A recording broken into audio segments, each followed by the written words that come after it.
what I want to talk today about is Jesuit science. And the way I'm going to do it is to give you some small histories of a few Jesuit scientists, but then reflect on what we can learn from their lives. And the first Jesuit scientist I'm going to bring up is Ignatius himself.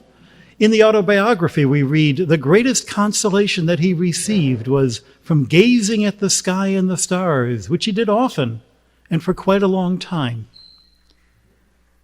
Now, he founded a group called the Society of Jesus, which I'm a member of, which you're fairly familiar with here, I hope. And in fact, the Jesuits were among Galileo's early supporters. And in fact, the Jesuits were among Galileo's early supporters. But there was this rivalry about who was the first to use telescopes for various things, and that led to a falling out. There were a number of Jesuits involved. I'm going to concentrate on Orazio Grassi. He and Galileo debated the nature of comets. Now, there were 3 comets visible to the naked eye that occurred in 1618. And Grassi was the first to observe them with a telescope. Galileo never saw them. Galileo was sick in bed that year. So Galileo observes the comets, and then he communicates with other Jesuits in the north of Germany who look at the same comet at the same time in the same day and its location relative to the background stars. Now, if you're looking at the moon from those 2 different places, the moon's position relative to the stars tends to shift. It's parallax. The moon is closer to us than the stars. They did not see any such parallax with the comets.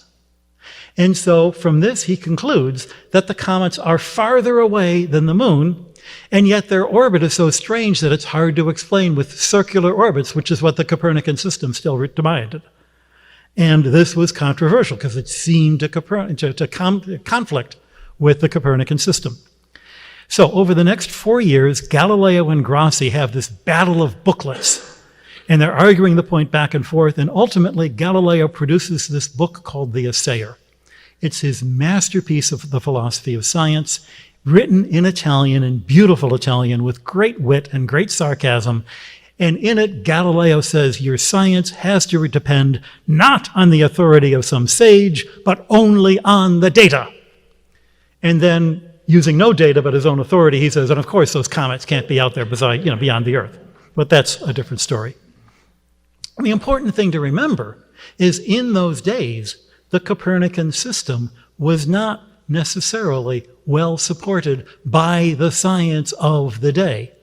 It took another 100 years before a lot of the holes in that system were filled. Jesuit scientists were among those who tried the hardest to examine the Copernican cosmology from a scientific point of view. And the most notable was probably Giovanni Battista Riccioli, who wrote his famous book 20 years after the Galileo trial, and he describes more than 80 arguments for and against the heliocentric system. And if you want to know more about this, I highly recommend a book by Christopher Graney on this. He's one of the first people to actually translate Riccioli in the last 100 years. And it's fascinating the things that Riccioli came up with. For instance, in the book, he describes what we now call the Coriolis force. And he says, if the Earth was spinning, you should be seeing deflections one way or the other, the way that the Coriolis force causes hurricanes. We don't see it, therefore the Earth is not spinning. And that's all true. They didn't see it because it's a really subtle force and very hard to see. But they didn't know that at the time.